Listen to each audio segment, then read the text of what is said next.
This is project 2, video number 2. It's the second part of the pencil and paper part, the part where I actually developed the code. So I want to, I'm going to do my code outline right from the start, and then as I need calculations, I'll show the calculations over on the right hand side of this page. So I'll get started with the code outline. I want to initialize variables.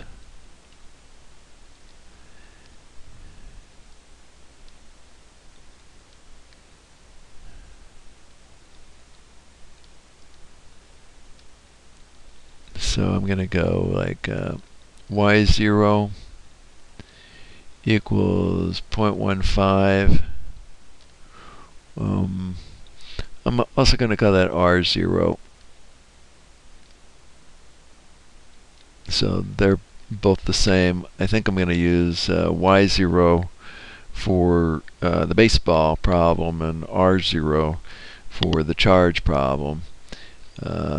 Variables, and then v0 is the same for both of them. I'm going to call that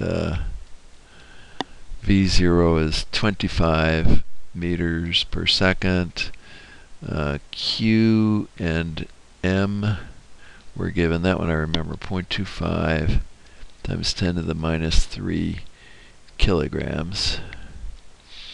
And I think this was 567. Yeah, 567 times 10 to the minus 9th coulombs. Oh, I'm going to need the Coulomb constant too. 8.99, I think, times 10 to the 9th. Newton meters squared per Coulomb squared. Then Q fixed, and I'll call it Ymax and Rmax.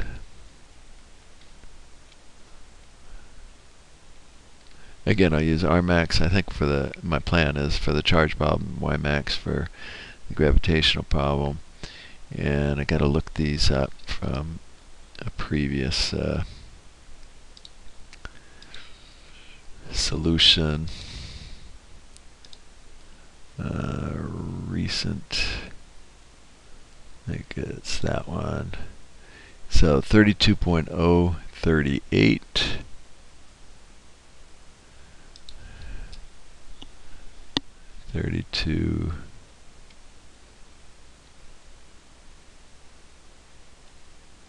meters.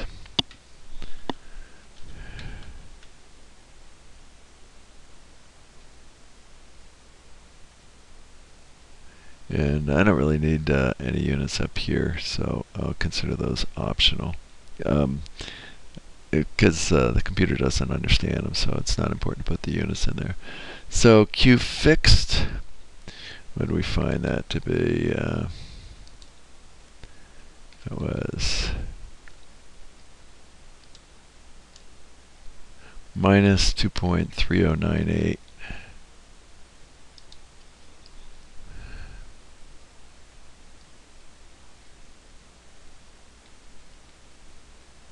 times 10 to the minus 6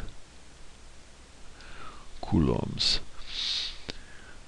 Alrighty. Probably some others that I'm not thinking of. But I'll move on. Let's call it, let's work on item number 2.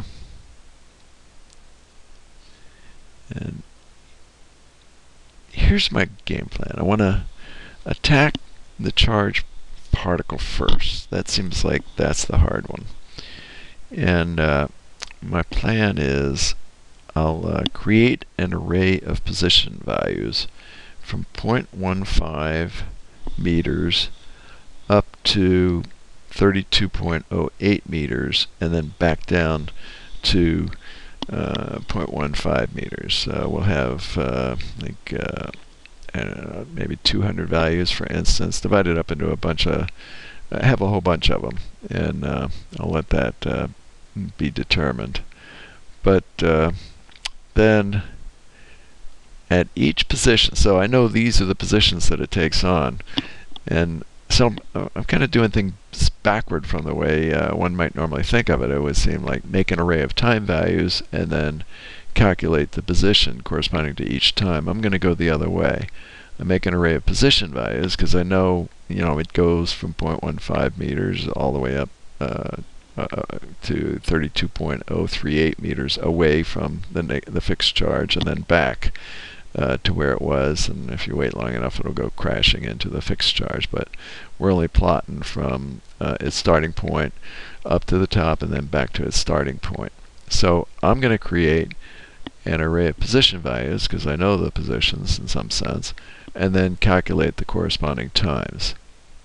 So after I get an array of position values, I'll calculate the corresponding velocity value at the velocity at that position using the conservation of energy. So if I got 200 position values, now I got 200 velocity values, and the conservation of energy gives me the speed, and I'm going to call away from the negatively charged particle the positive direction. So before the particle gets up to 32.038 meters, I'll call the component of the velocity in the positive direction, the away from the negatively charged particle, whatever the speed is, and then on the way back down, I'm going to call it the negative of the speed. So now I got, I call it 200 values of velocity. So at any, pick a given position. So here is the particle. I think I'm going to erase this, but here's our negatively charged particle, and then here's where our particle started, and now our positively charged particle is over here, and the next position that I've got down is over here. So in going from here to here, I need the time. I need to associate how late it is. So I'm going to find out the delta t that it takes for the particle to go from here to here. I got the two velocities, and what I'll do is say the velocity during this time interval is, let's call this like the ith step along the way, the ith value I've got of the position, and so this is I plus 1. So the velocity I'll use as vi plus 1 divided by 2. And then the I plus 1 position is equal to the I position, R of I, plus V average times delta t. And delta t is what I'm trying to solve here. So V average I got from here, the Ri, I set up the array, and I'm trying to find the delta t. So delta t is equal to Ri plus 1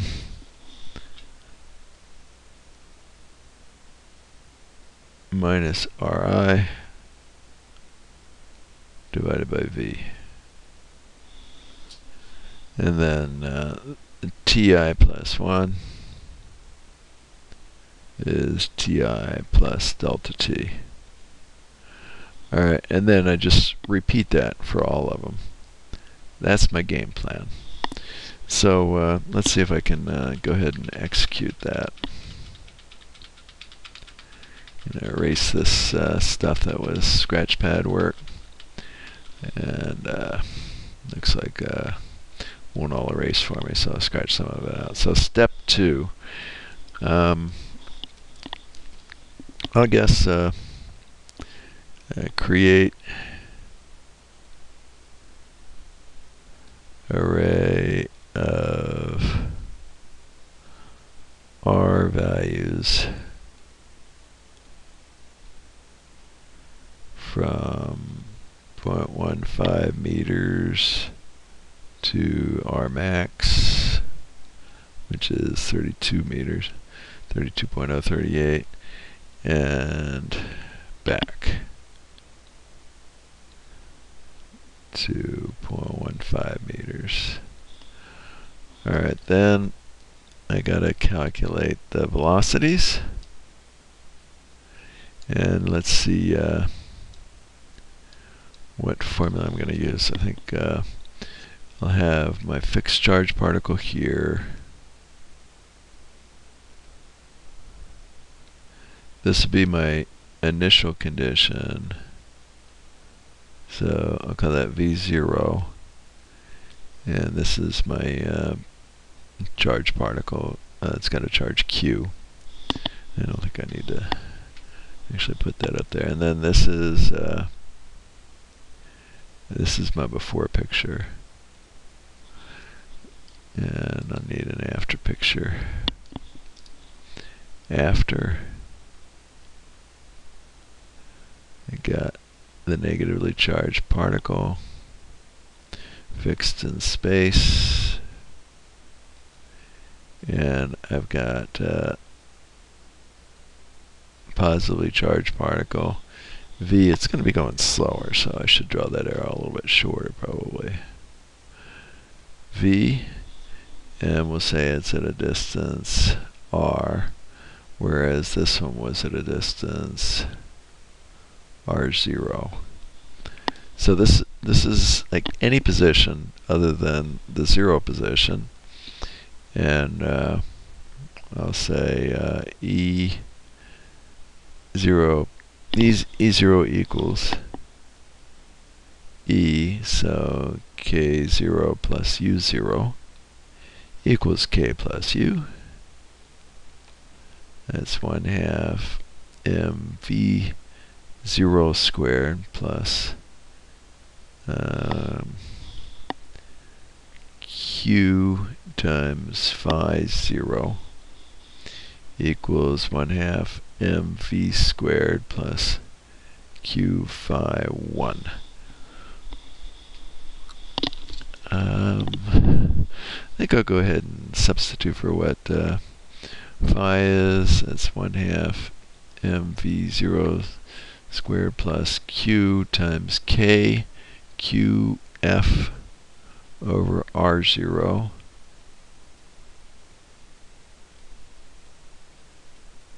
And over here we have K QF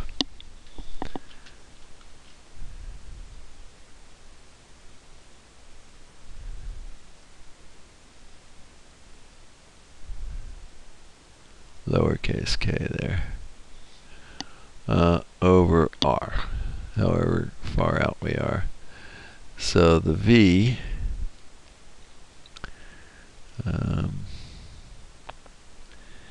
is going to be equal to V0 squared, multiply both sides by 2 over m, and then plus K Q QF 2 over m times 1 over R0 minus 1 over R, and then square root. This is negative. R0 is small, so that's going to be big, so that'll be positive. So this whole thing, this piece is going to be negative. That makes V less than V0. That's good. V0 is where the speed is a max. It slows down after that on the way up. It speeds up on the way down, and at the very end it gets back up to the same speed. So in fact, when R is equal to R0, we just have V0. We can see that mathematically. Alright, I think that works out. So to review what I do with the algebra, I multiplied through by 2 over m. That makes it go away there, and I got a 2q over m, 2q over m. There's a 2kqf over m, and that 2kqf over m there as well, and in fact that's what I factored out. And then all that's left on these two terms is 1 over RO, and I subtracted this from both sides, so I got the 1 over R, then take the square root of both sides. I think it looks good. Let's check the units.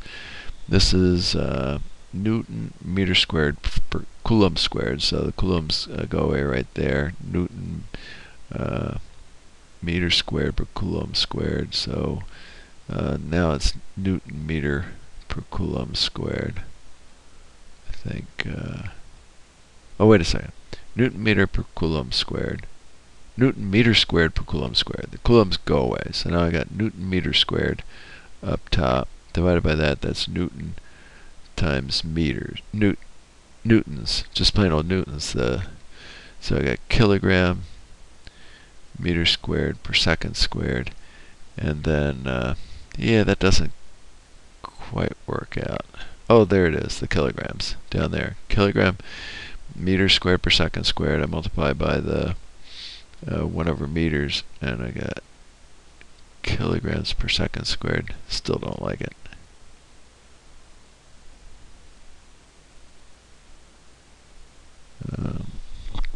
I think I was working with thinking of the mass, which is in kilograms as meters. So Newton meter squared, and then per Coulomb squared. The coulombs go away. I got Newton.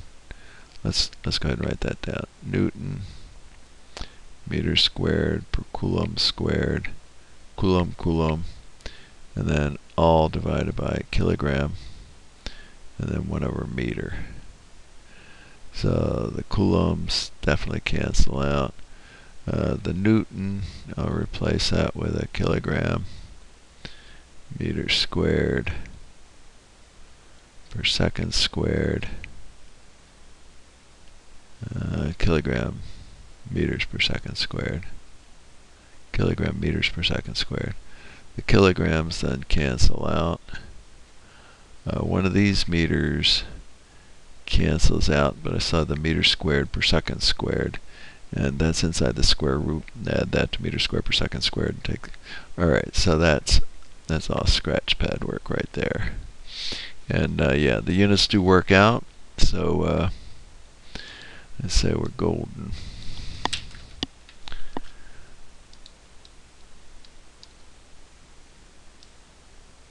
So maybe I can call this equation 1.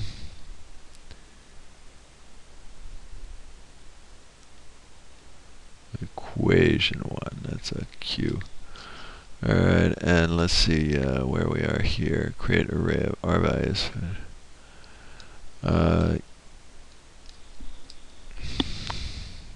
3, use equation 1 to get corresponding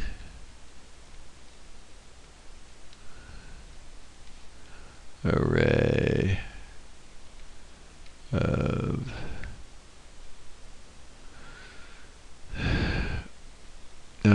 V sub outward. So I'll call them V values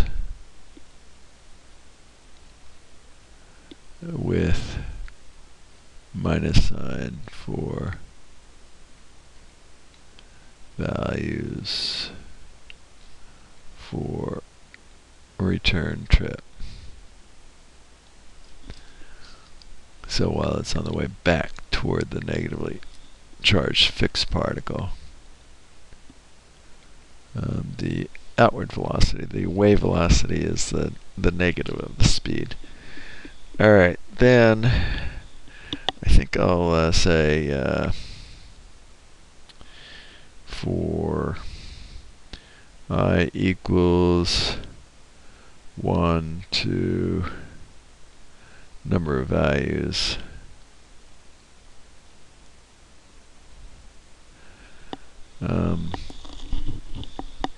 V average is equal to, oh, I think I got something else in there I want to stick in there. So V of 1 is equal to V0. v, is that, no, I know what I want. T of 1 is equal to 0. So like right in here before we do step 4. So that should actually be step 4. Let's back it up. T of 1 is equal to 0. I'll go ahead and set that in there. So step 4, T of 1 equals 0. Then step 5, for I equals 2 to the number of values of positions that we've got in that position array I told you about. What we'll do for each one of those values is say v average is equal to v I minus 1 plus vi divided by 2, and ti equals, now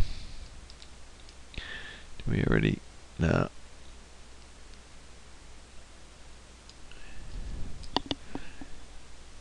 it's ti of minus 1 plus delta t. So I think what I'll do is calculate delta t first. So our idea was that the y I is going to be equal to y I minus 1 plus v average times delta t. So delta t is equal to yi minus yi minus 1 all divided by v average.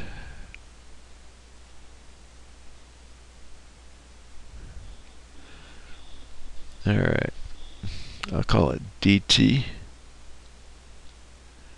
yi minus y sub I minus 1 all divided by v average.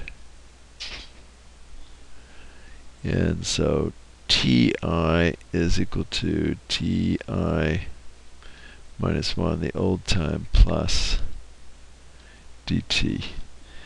Alright, so now I got all the times and I'm ready to plot that. Now work on baseball. So I'll put that in.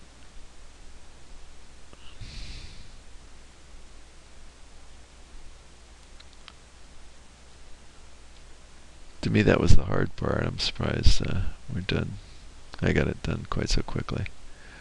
So for the baseball, I think I'll set array of time values. So use, call it equation 2 to get t max. So what do we have? We have a constant acceleration equation. I want to know when the ball arrives. I think I'm going to try y equals y0 plus v0 t plus 1/2 a sub yt squared. And I'm considering upward the plus y direction. And I want to know the time that it takes for it to go from y0 back all the way up and then back to y0. So y0 is equal to y0 plus v0 yt plus 1/2 ayt squared. And I can subtract y0 from both sides, So I got 0 equals, on this side I'm going to factor out the t, v0y plus 1/2 ayt all times t. And we got two choices. Either t itself is 0 for solving this equation. T itself is 0, and that makes sense. At time 0, it's at position y0. And the other option is that this piece in here is equal to 0.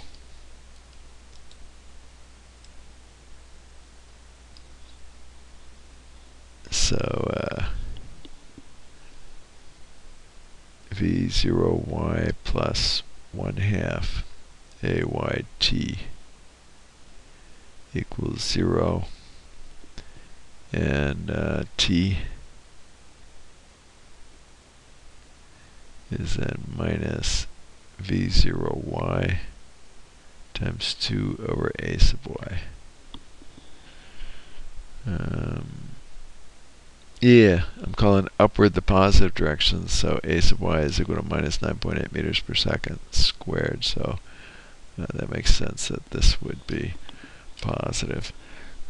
If we just took, well, another way we could look at this is the velocity, the time to the top doubled. That's how long it's going to take to go all the way up and then come all the way back down to the same place. So the time to the top I could get from v is equal to v0 plus at, and it would be where v would be 0, so 0 equals v0 plus at, we get t is equal to minus v0 over a, and then double that, and yeah, so the two different methods agree, and I'm calling that t max.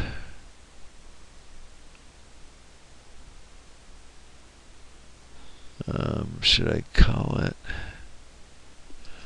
t max, t final, t end? It's the maximum value of time, but I think if I use the word max there, it might people might think it's the time corresponding to when the ball is at the highest position. So call it end, t at the end. T at the end is equal to that. So it's use equation 2. So that's the total time of flight for it to go from 0.15 meters above the surface of the Earth for the baseball to get back to 0.15 meters above the surface of the Earth. Then 7, create array of time values.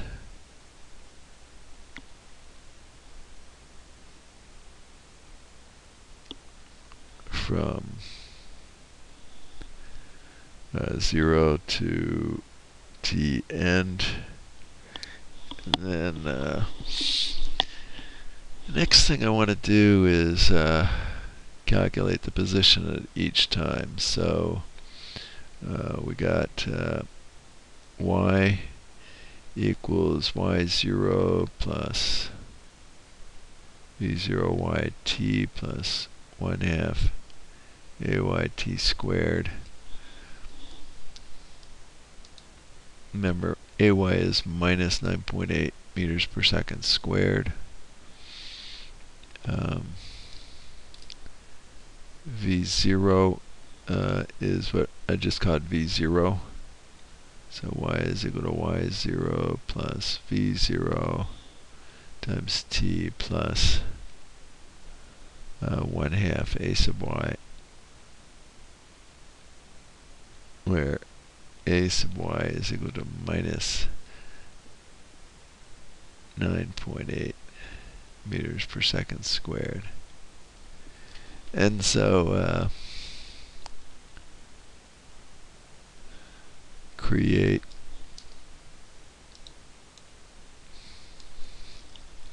for each of the times in that array for each t in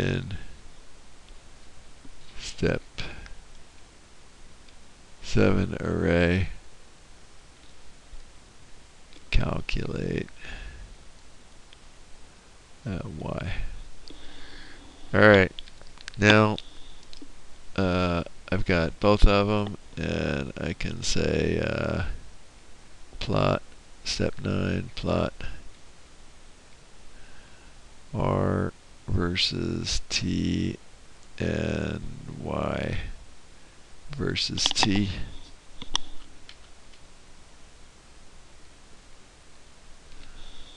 On one graph.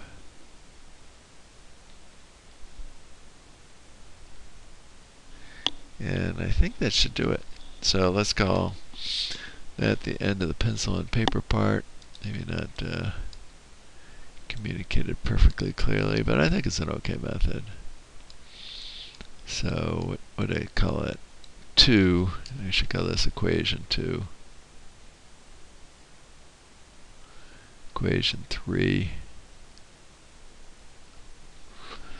Equation 3, and then what else do we have here?